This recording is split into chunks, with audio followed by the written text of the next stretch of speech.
আউযুবিল্লাহি মিনাশ শাইতানির রাজিম বিসমিল্লাহির রহমানির রহিম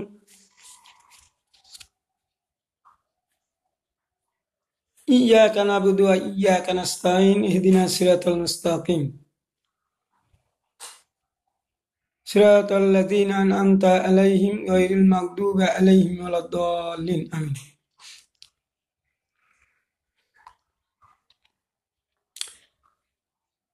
আমরা প্রতি নামাজেই আমরা সূরা ফাতিহা পাঠ করি। সূরা ফাতিহা ছাড়া নামাজ হয় না। অতএব প্রতি রাকাতে প্রতি নফল ফরজ সব নামাজেই আমরা সূরা ফাতিহা আমাদের পড়তে হয়। আর যদি না পড়ি নামাজ হবে না। তাহলে এই সূরার মধ্যে আমরা আল্লাহর কাছে কি প্রার্থনা করছি এই ব্যাপারে আমরা কেউ ভ্রুক্ষেপ করি না এবং বোঝারও চেষ্টা করি না। পড়বা লাগে তাই পড়ি, সূরা ফাতিহা পড়তে হয় তাই পড়ি, কিন্তু ওর মধ্যে কি বলা হয়েছে এগুলো আমরা খুঁজে দেখি না। এখানে আমরা আল্লাহর কাছে বলছি, আল্লাহ তোমার ইবাদত করি, তোমার কাছে সাহায্য চাই। ইয়্যাকা না'বুদু ওয়া ইয়্যাকা নাস্তাঈন, আমরা তোমার কাছে তোমার ইবাদত করি আর তোমার কাছে সাহায্য চাই।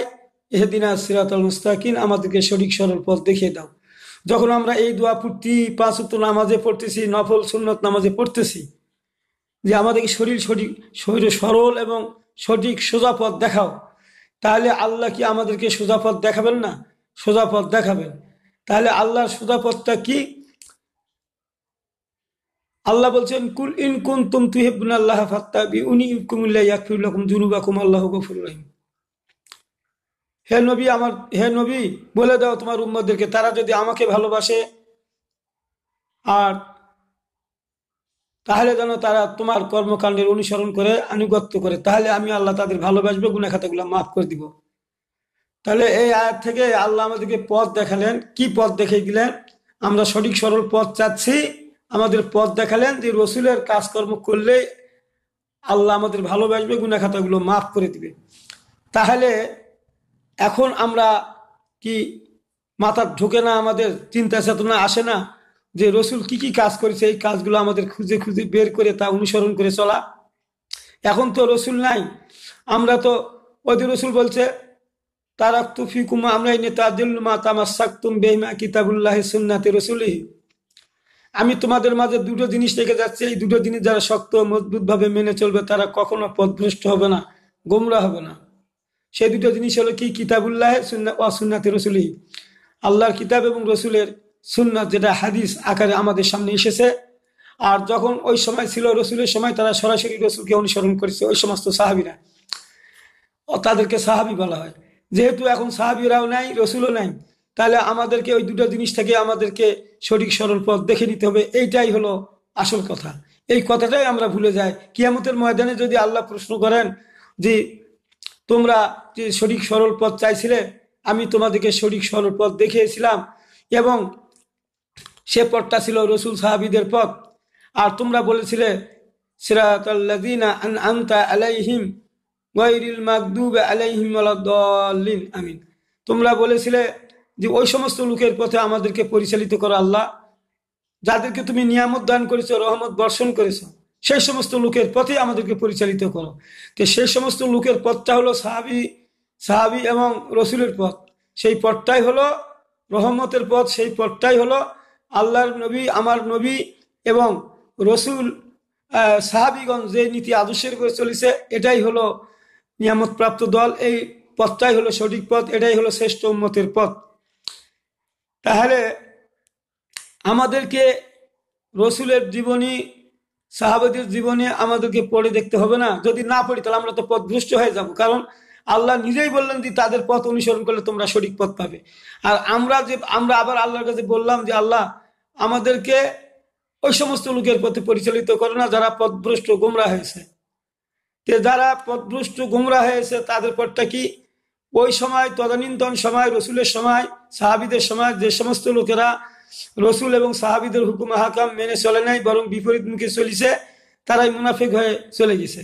তাহলে এখনো আমরা যারা রসুলের কর্মকাণ্ড করব, রসুলের কর্মকাণ্ডের সাথে একমত হয়ে ওই সমস্ত কর্মকাণ্ডগুলো করার চেষ্টা করব, এর বাহিরে যারা চলার চেষ্টা করবে, বাহিরে যারা চলবে, এরা কিন্তু মুনাফিক হয়ে যাবে। কারণ রসুলের সময় যে কর্মকাণ্ড না করার কারণে তাদের মুনাফিক বলা হয়েছে। আমাদের এই সময়ও যদি রসুলের ওই কর্মকাণ্ড যারা করবে তাদের কর্মকাণ্ডের সাথে মিল না হলেও তারা মুনাফিক হয়ে যাবে। এটাই হলো সত্য কথা, এটাই হলো সঠিক কথা, এটাই হলো হক্কানি কথা। আমি আপনাদের সামনে একটা হাদিস দিচ্ছি, 1226 নম্বর হাদিস, বুলগুল মারাম। সব হাদিসে আছে, আমি বুলগুল মারামে পড়তে গিয়ে পেয়েছি, ওই হাদিসটা ওখানে আমি সংগ্রহ করেছি। এখানে আব্দুল্লাহ ইবনে থেকে বর্ণিত, না, আব্দুল্লাহ ইবনে আমির ইবনু রবিয়া রাদিয়াল্লাহু তাআলা থেকে বর্ণিত। তিনি বলেন, আমি রাসূল সাল্লাল্লাহু আলাইহি সাল্লাম, আমি আবু বকর, উমার ও উসমান রাদিয়াল্লাহু তাআলা খলিফাদের এবং তাদের পরবর্তী খলিফাগণের যুগেও পেয়েছি। তারা কেউ দাসের উপর অপবাদের হক 40 কোড়া, মানে কোড়া মানে বেত্রাঘাত, 40 কোড়ার উপর বেশি মারতেন না। তাহলে এই হাদিসটা মাসকতের হাদিস, এটা রসুলের খেলাফতের হাদিস, রসুলের রাজনীতির হাদিস, সাহাবিদের হাদিস, সাহাবেরা যখন রাষ্ট্র ক্ষমতায় গেলেন তখনকার হাদিস। তাহলে এইটা কথা হলো রসুলের কথা, রসুলের কথাগুলো সাহাবিদের মুখ দিয়ে এসেছে, সেগুলাই হাদিস। রসুলের কথাগুলো সাহাবিদের মুখ থেকে বর্ণিত হয় এই হাদিস, এইগুলাই কথাগুলাই হলো হাদিস। তাহলে এখানে আব্দুল্লাহ ইবনে আমির ইবনে রবিয়া রাদিয়াল্লাহু তাআলা থেকে বর্ণিত, তিনি বলেন, একজন সাহাবী, যে আমি আবু বকরের শাসন ক্ষমতাও দেখেছি, উমর এবং উসমানের খেলাফতের সময় আমি দেখেছি। তারা যে হদ জারি করত, তারা যে কোড়া মারত, অপবাদ, যারা অপবাদ দিবে, মিথ্যা অপবাদ দিবে, তাদেরকেও হদ মারা হয়েছে। সেটা 40 ঘা একবারে দৌড়া মারা হয়েছে, 40টা দৌড়া মারা হয়েছে, সেটাকে কোড়া এখানে বলা হয়েছে। আচ্ছা, তাহলে তারা মেরেছেন, তাহলে তারা রাষ্ট্র ক্ষমতায় ছিলেন, তাহলে সাহাবিগণ রাষ্ট্র ক্ষমতায় ছিলেন। রাষ্ট্র ক্ষমতা ছিলেন, কেন ছিলেন? রসুল সাল্লাল্লাহু আলাইহি ওয়াসাল্লাম ওইটি বলেছে, জি, আল্লাহ নিজেই বলে দিয়েছেন যে, হে রসুল, তুমি বলে দাও তোমার উম্মতদেরকে, তারা যদি আমাকে ভালোবাসে তারা যেন তোমার কর্মকাণ্ডের অনুসরণ করে, আনুগত্য করে, তাহলে আমি আল্লাহ ভালোবাসবো, তাদের গুনাহ খাতা মাফ করব। তাহলে রসুল সাল্লাল্লাহু আলাইহি ওয়াসাল্লাম ফিরকে বলছে, মা আন আলাইহি আসহাবি, আমি এবং আমার রসুলকে যারা অনুসরণ করবে তারা জান্নাতি, মা নাতানি দাখালাল জান্নাত ওয়া মা নাসানি ফাকাত আবি। রসুল সাল্লাল্লাহু আলাইহি ওয়াসাল্লাম আর বলেছেন, যারা আমার কর্মকাণ্ড করলো তারা জান্নাতে প্রবেশ করলো, আর যারা আমার কর্মকাণ্ড অমান্য করলো না, তারা আমাকে অস্বীকার করলো। রসুল বলছেন এই হাদিসগুলা, যে হাদিসগুলো আমি ইতিপূর্বে অনেকবার বলেছি। তাহলে এখানে এই লোক বলতেছে যে পরবর্তীতে খলিফাগণের যুগেও পেয়েছি, তারাও এইভাবে মিথ্যা অপবাদের জন্য তারা কি করেছে, অপবাদের জন্য কোড়া মারিছে, 40 ঘার উপর মারতে আমি দেখেছি। তাহলে তারা রাষ্ট্র ক্ষমতায় ছিল, বিদায় আবু বকর ছিল, উমর ছিল, উসমান ছিল, ওই ব্যক্তি এদের আমলে ছিলেন, বেঁচে ছিলেন। তাহলে এখান থেকে যেটা বোঝা যায়, রসুল সাল্লাল্লাহু আলাইহি সাল্লাম রাষ্ট্র ক্ষমতায় গেলেন। তো রসুল সাল্লাল্লাহু আলাইহি সাল্লাম রাষ্ট্র ক্ষমতায় ছিলেন, তাহলে এই কথাগুলা, এই হাদিস কি মসজিদে বলা যাবে না? হাদিস কি মসজিদে বলা যাবে না? অনেকেই বলেন যে রাজনীতি মসজিদে করা যাবে না, এই নিয়ে দেশের মধ্যে একটা তোলপাড় সৃষ্টি করে দিয়েছেন। কিন্তু আপনাদের তো বুঝতে হবে, রসুলের জীবনী, সাহাবিদের জীবনী বুঝতে হবে। আপনি নামাজে বলবেন যে আমাদের সঠিক সরল পথ দেখাও, আমাদেরকে ওই সমস্ত লোকের প্রতি পরিচালিত করে যাদেরকে নিয়ামত দান করছে। তো কাদের নিয়ামত দান করছে এই সমস্ত লোকের পথ খুঁজে বের করবেন না? আপনি কিসের ইমানদার? আলেম ওলামারাই তো বিভ্রান্ত সৃষ্টি করেছেন। আমি আরেকটা হাদিস দিচ্ছি আন নাসাই থেকে, এটা হলো 4020 নম্বর হাদিস, সেই হাদিস। আরফাজা ইবনে সুরাই আর জাই রাদিয়াল্লাহু তাআলা থেকে বর্ণিত, আমি নবী সাল্লাল্লাহু আলাইহি সাল্লামকে মিম্বরের উপর লোকদের উদ্দেশ্যে ভাষণ দিতে দেখেছি। এই আরফাজা ইবনে সুরাই বলতেছেন যে আমি রসুল সাল্লাল্লাহু আলাইহি সাল্লামকে মিম্বরের উপর, মানে মসজিদে খুতবা দিতে, ভাষণ দিতে শুনছেন। খুতবার উপর একে বসে, মানে ওই মিম্বরে বসে খুতবা দিতেন, মানে ভাষণ, খুতবা মানে ভাষণ দিতে দেখেছি। তিনি বলেছেন, আমার পরে অনেক ফিতনা দেখা দিবে। কে বলছে এই কথা? রসুল বলছে, ভাষণ দিতে রসুল বলছে, আমার পরে অনেক ফিতনা দেখা দিবে। এ সময় তোমরা যাকে দেখবে মুসলমানদের দল হইতে বিচ্ছিন্ন হয়ে গেছে, মুসলমানের বৃহত্তম দল থেকে বিচ্ছিন্ন হয়ে গেছে, অথবা উম্মতে মুহাম্মাদীর মধ্যে বিভেদ সৃষ্টি করতে চাইছে। যারা ঐক্যবদ্ধ আছে তাদেরকে বিভ্রান্ত করে, মানে আলাদা করার চেষ্টা করছে, যদি এই ধরনের কোনো লোক দেখতে পাও, সে যেই হোক না কেন তাকে হত্যা করবে। কেননা আল্লাহ তাআলা রহমতের হাত মুসলমান দলের উপর থাকবে। তাহলে এখান থেকে আমি আপনাদের বুঝাতে চাচ্ছি, তাহলে কোনো মোহাম্মদী দলের মধ্যে যদি কেউ বিভেদ ছড়ায়, আলেমদের লক্ষ্য করে আমি বলছি, যারা বিভেদ ছড়াবে এবং দল ভিন্ন করার চেষ্টা করবে, সে যত বড়ই হোক না কেন, মানে এখানে কোনো নাম বলা হয়নি, কতটুক তার মাপ ওজন, শিক্ষা কত, যোগ্যতা কত, এই ধরনের কথা না বলে বলা হয়েছে তার যেই হোক না কেন তাকে কি করবে, তাকে হত্যা করে ফেলবে। তাহলে এখন ওই হাদিসটা কি করবেন, কোরআনে আয়াতটা কি করবেন, যেখানে সরাসরি হত্যা করার নির্দেশ দেওয়া হলো এই হাদিসে, ওই যে একটা মানুষকে হত্যা করলে ওই যে দুনিয়ার সব মানুষকে হত্যা করার শামিল। তাহলে আপনাদের বুঝতে হবে হাদিসগুলো এবং ব্যাখ্যা বিশ্লেষণ বুঝতে হবে। ওই কোরআনের আয়াতের অর্থ হলো যে যদি কোনো মমিন খাঁটি ইমানদারদের যদি কেউ হত্যা করে, তাহলে আল্লাহর আরশও কাঁপে এবং পৃথিবীর সমস্ত মানুষকে ধ্বংস হয়ে গেলেও আল্লাহ তার উপর বেজার হয়ে থাকেন। আর অথবা সকল পৃথিবীর মানুষকে হত্যা করায় ওই গুনাহটা তার হবে যদি মমিন ব্যক্তি হয়। আর যদি মমিন ব্যক্তি না হয় তাকে হত্যা করাতে যায়, এই আয়াতে কি বোঝা গেল, এই হাদিসে যায় যেখানে কি বললো, সে যেই হোক না কেন তাকে হত্যা করে ফেলো। কেননা আল্লাহ তাআলার রহমতের হাত মুসলমান দলের উপর আছে। আর আপনি দল করেন না, এখানে আল্লাহ বলছে, রসুল বলছে যে রহমতের হাত মুসলমানদের দলের উপরে আছে। তাহলে আপনি দল করেন না, বলেন না, তাহলে আপনি এক থেকেও বঞ্চিত হয়ে যাবেন। এই যে হাদিস দিয়ে কথা বলতেছি আমি, হাদিস দিয়ে, এটা হলো আন-নাসাঈর সহিহ হাদিস 4020 নম্বর হাদিস। আচ্ছা, আবার বলা হচ্ছে, আর যে ব্যক্তি জামাত থেকে পৃথক হয়ে যায়, আর যে ব্যক্তি জামাত থেকে পৃথক হয়ে যায়, শয়তান তার সাথে সাথী হয় এবং তাকে লাথি মেরে তাড়িয়ে দেয়। শয়তানও তাকে দেখতে পারে না, তাকে লাথি মারে, মানে শয়তান তো ওই শয়তান। তারপরে যারা এই ধরনের শয়তানি কাজ করে, তখন ওই কয়, আরে আমি শয়তানি করছি, তুইও শয়তান, তুই নামাজও করিস, আর আমি তো নামাজ পড়ি না, তুই আল্লাহকে মানিস আবার শয়তানি করে বেড়াস, এই শালা বড় খারাপ। তো লাথি দিয়ে তাদের তাড়িয়ে দেয়। এখন 4021 নম্বর, ওরা 20 নম্বর গেল হাদিস এবার। আর নাসাঈর 4021 নম্বর হাদিস, ইন্টারনেট থেকে নেওয়া হাদিস। আরফাজা থেকে বর্ণিত, আরফাজা রাদিয়াল্লাহু তাআলা থেকে বর্ণিত, তিনি বলেন, নবী সাল্লাল্লাহু আলাইহি ওয়াসাল্লাম বলেছেন, আমার পরে নিশ্চয় ফিতনা ফাসাদ হবে। রাসূল সাল্লাল্লাহু আলাইহি ওয়াসাল্লাম বলছেন, আমার পরে অবশ্যই ফিতনা ফাসাদ হবে। আল্লাহর নবী বলেছেন যে আমার পরে অনেক ফিতনা ফাসাদ হবে। এরপর তিনি তার হাত উঠিয়ে বললেন, রাসূল তার হাত উঠিয়ে বললেন, তখন তোমরা যাকে দেখবে উম্মতে মুহাম্মদীর মধ্যে বিভেদ সৃষ্টির ইচ্ছা করছে, মানে আসে কথা, এটা করা যাবে না, আব্দুল্লাহ বিন উবাইয়ের মতো যুদ্ধ জিহাদ করা যাবে না, এটা করা যাবে না, হারা নামাজ পড়ি, আমাদের সব আমল ঠিক আছে, রোজা করলে সব গুনাহ মাফ হয়ে যাবে, এগুলো তো আমরা করি।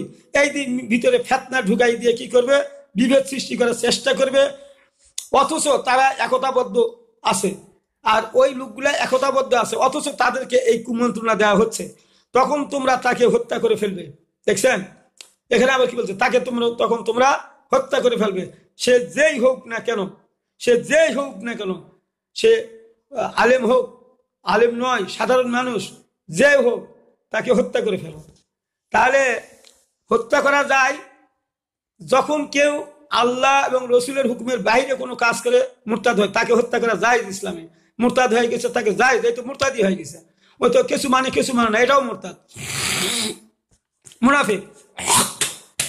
তাহলে আপনারা হাদিস দিয়ে কথা বলেন না, এমনি এমনি কথা বলেন কেন? আমি হাদিস দিয়ে কথা বলছি এই কারণে আপনাদের কাছে আমি অনুরোধ করছি, আমার এই ভিডিওগুলো যারা দেখেন বা শোনেন, তাদেরকে আমি অনুরোধ করছি, এগুলা হাদিসের কথা। আর এই রসুলের হাদিস বলছে বাল্লিগানি ওয়ালা আয়াতা, একটা আয়াত অথবা ওই আয়াতের ব্যাখ্যা একটা হাদিসও যদি কেউ জানো, অপরের কাছে জানিয়ে দাও। তার মানে কত গুরুত্বপূর্ণ কথা, জানিয়ে দাও, না হলে গুনাহগার হবে। তাহলে এখানে এই কথাগুলো আমরা মানুষদের জানাচ্ছি। তাহলে আমি যেমন সব পাচ্ছি, যারা আপনারা এটা শেয়ার করে দিবেন, কমেন্ট করবেন, সাবস্ক্রাইব করবেন, তারাও ততটুকু সব পাবেন। এই জন্য অন্য ভিডিওগুলোতে আপনারা যদি নাও এক করেন, শেয়ার দেন, কোনো সমস্যা নেই। আর এখানে সবের ব্যাপার আছে, নেকির ব্যাপার আছে, এটা আল্লাহ এবং রসুলের কথা। আর মানে মাইতুল রসুল্লাহ ফাঁকা দাতা আল্লাহ, আল্লাহ নিজে বলছেন, যারা আমার রসুলের কাজ করে তারা আমারই কাজ করে। তাহলে রসুলের কথা মানে আল্লাহর কাজ, আল্লাহর কাজ মানে রসুলের কাজ, এটাই বোঝা যায়, আল্লাহ নিজেই বলেছেন। তাহলে তাহলে এই কথাগুলা যদি বলা হচ্ছে তা আপনারা মেনে চলবেন না? এগুলা মসজিদে বলা যাবে না? এগুলা মসজিদে বলা যাবে। এগুলা হাদিসগুলা মসজিদে বলা যাবে, তো মসজিদে বলবেন না তো হাদিস কোথায় বলবেন? কে বলেছে আপনার মসজিদে হাদিসে বলা যাবে না? সে দলিল। আপনাকে কোনো কথা বলতে গেলে দলিল দিয়ে কথা বলতে হবে। আপনি এমনি এমনি মুখে কথা বলবেন, এটা হবে না ভাই, এটা হবে না। আপনি কেন বুঝতে পারেন না? এগুলা মানুষের কথা শুনে আপনার নিজের চিন্তাধারায় কথা বলবেন, এটা হবে না। আল্লাহ এবং রসুলের চিন্তাধারায় কথা বলতে হবে আপনাকে। আবার হাদিস হলো, ওটা উপরে হাদিস গেল 4021, এইবার আসলো 4022 নম্বর হাদিস। এখানে কি বলবে? আরফাজা থেকে বর্ণিত, তিনি বলেন, মানে এই কথাটা আরফাজা থেকে বারবার আসতেছে এই কারণে যে ওই হাদিসের তো অনেক কথা, সব কথাগুলো এক হাদিস দিয়ে তো বলা যায় না। যে যেরকম প্রশ্ন করে তখন সেইভাবে হাদিস বর্ণিত হয়েছে, সেই জন্য এই কথাগুলো এইভাবে আসতেছে। আবার তিনি 22 নম্বর হাদিসে যেগুলা ছাড়া পড়ছে সেগুলোর ব্যাপারে কি বলতেছেন দেখেন। আমি রসুল সাল্লাল্লাহু আলাইহি ওয়াসাল্লামকে বলতে শুনেছি, আমার পরে অনেক ফিতনা দেখা দিবে, এমন যে কেউ মুহাম্মাদি উম্মতের মধ্যে বিভেদ সৃষ্টি করবে অথচ তারা একতাবদ্ধ, তখন তোমরা তাকে তরবারি দিয়ে হত্যা করে ফেলো। এখানে বলা হয়েছে যে তরবারি দিয়ে হত্যা করে ফেলো। তাহলে রসুল নিজেই বলছেন যে তাদের তরবারি দিয়ে হত্যা করে ফেলো। যারা ইসলামের মধ্যে যারা বিভেদ সৃষ্টি, যারা ভিন্ন দল হয়ে যাবে, যারা কবে যে আমরা মদিনার খেলাফত দেখতে পাচ্ছি না, মদিনার শরীয়ত দেখতে পাচ্ছি না, যারা বিভিন্ন দল হয়ে যাবে, যারা শরীয়তের আইন চায় না তাদের পক্ষ হয়ে যাবে, এখানে আল্লাহ বলছেন যে তাদেরকে তরবারি দিয়ে হত্যা করো। কিন্তু ইসলামী রাষ্ট্র ছাড়াতে এটা হত্যা করা যাবে না। তো তখন ইসলামী রাষ্ট্র ছিল, যারা এই ধরনের ঘটনা ঘটাইছে তাদেরকে হত্যা করে ফেলছে। কথায় বুঝতে পারছেন? এই হাদিসের অর্থ হলো রসুলের সময়ও যারা এই ধরনের কর্মকাণ্ড করছে তাদেরকে মুরতাদ হিসেবে তাদেরকে হত্যা করা হয়েছে। এবং রসুলের পরবর্তী থাকে, এটা আমাদের উপর দায়িত্ব দিচ্ছেন, যারা পরবর্তীতে এই ধরনের বিভিন্ন দলে বিভক্ত হয়ে যাবে, মানুষদেরকে বিচ্ছিন্নভাবে বিভক্ত করে ফেলবে, এই ধরনের লোকদেরকেও আমাদের নির্দেশ দেওয়া হয়েছে হত্যা করে ফেলো। এরা সাধারণ যারা ওরাসাতুল আম্বিয়া, যারা আল্লাহ রসুলের কাজ করে, এই সমস্ত ব্যক্তিদের উদ্দেশ্য করে এই হাদিস রসুল বলেছেন যে তোমরা তাদেরকে তরবারি দিয়ে হত্যা করে ফেলবে। তাহলে ইসলামী রাষ্ট্র থাকতে হবে, ইসলামী রাষ্ট্র না থাকলে এগুলাকে হত্যা করতে পারবেন না। তাহলে সেই জন্য ইসলামী রাষ্ট্র আনতে হবে।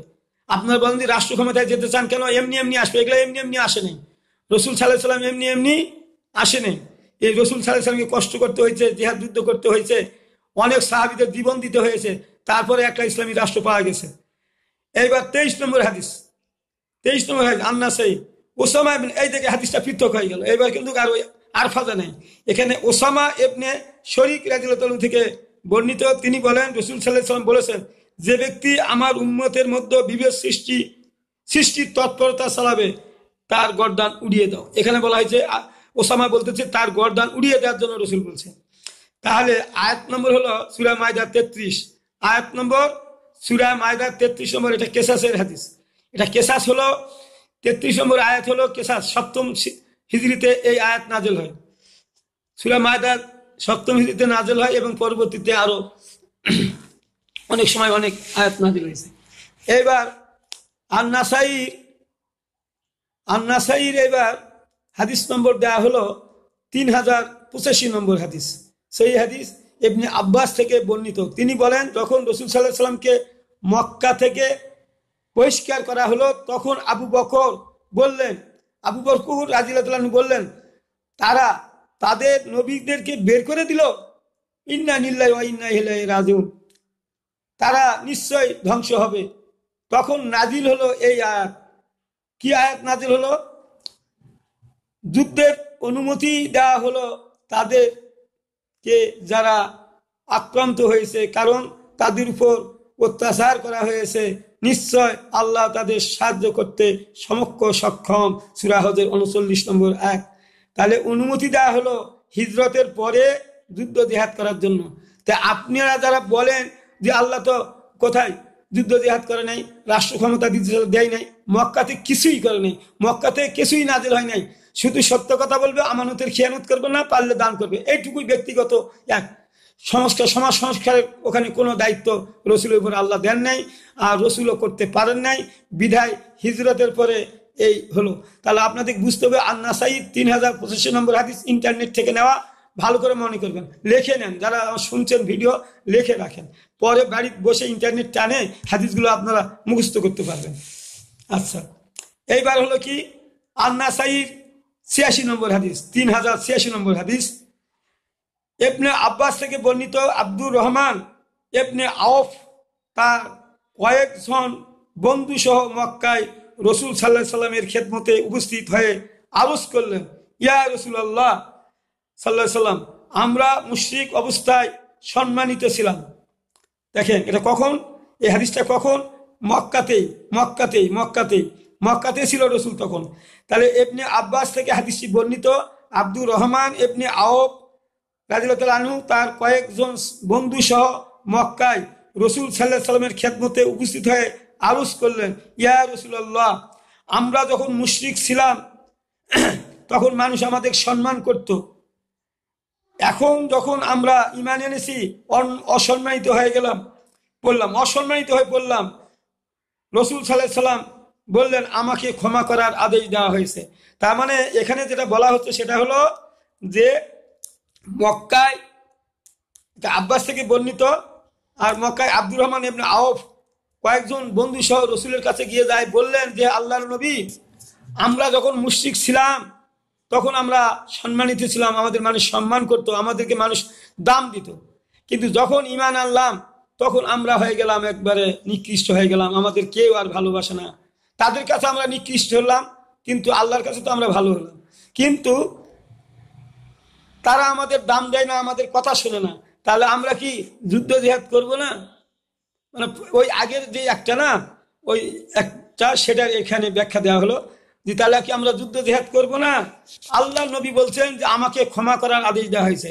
যতই অত্যাচার জুলুম নির্যাতন মক্কাতে করুক না কেন, মক্কাতে কোনো কাউকে বাধা দেন না, কারো একও করেন না, না হলে তোমাদের কয়েকজন আছেন, গুটি কয়েকজন আছেন, তোমাদের উপর জুলুম নির্যাতন নেমে আসবে, তোমরা পরীক্ষায় ফেল করবে। আমি তো তোমাদেরকে দুনিয়াতে পরীক্ষার জন্য পাঠাইছি, তোমাদের কর্মের হিসাব নেওয়ার জন্যই পাঠিয়েছি।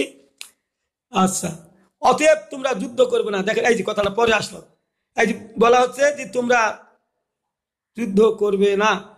এরপর যখন আল্লাহ তাআলা আমাদের মদিনায় নিয়ে গেলেন, দেখেন এই যে আমি বারবার করে বলি যে মদিনাতে সব জিনিস নাজিল হয় নাই, সব জিনিস মদিনাতে মক্কাতে হয় নাই।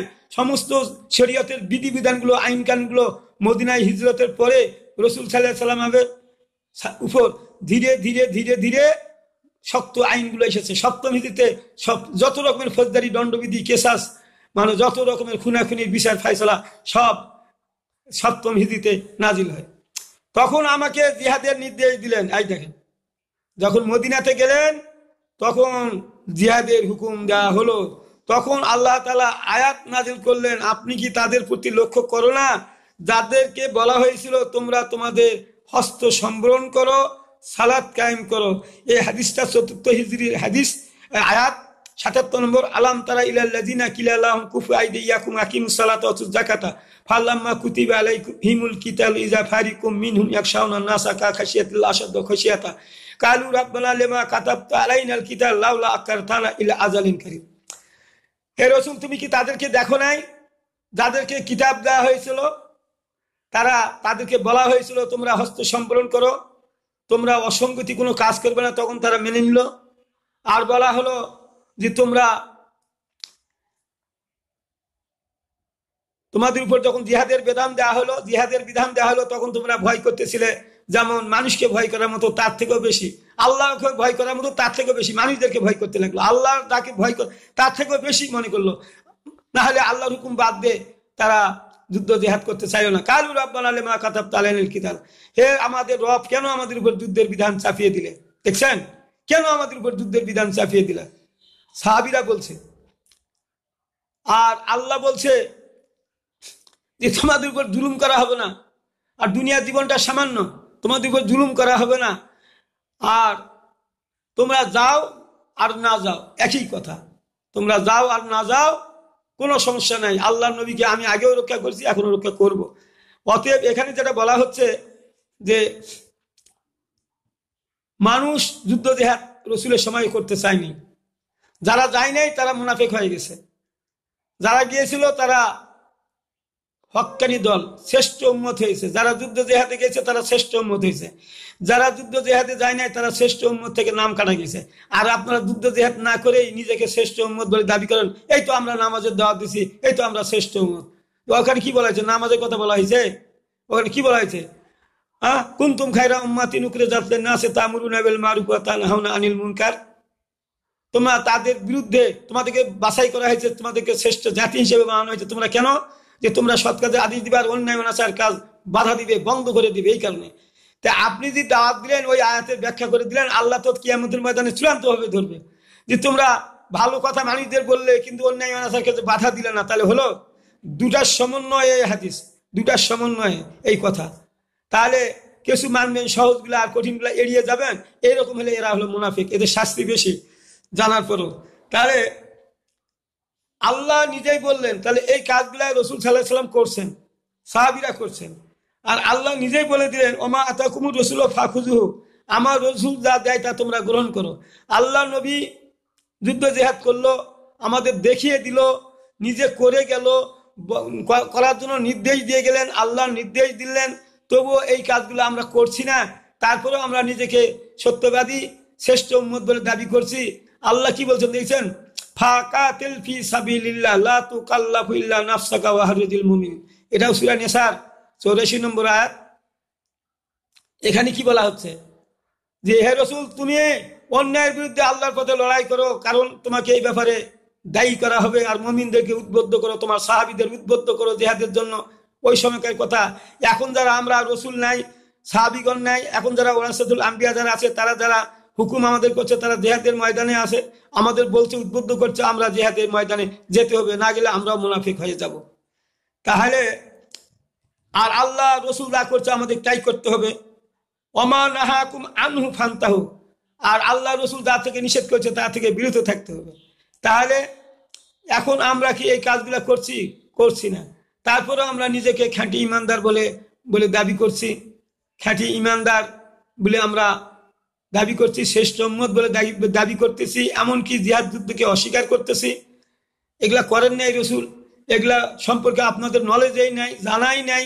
সেই জন্য আপনারা ওই মদিনার খেলাফত দেখতে পান না। আর যারা ফির এটা বুঝেন, তারা কয় যে এটা এমনি এমনি হবে, দাওয়াত দিয়ে সব মানুষ ভালো হয়ে গেলে হবে।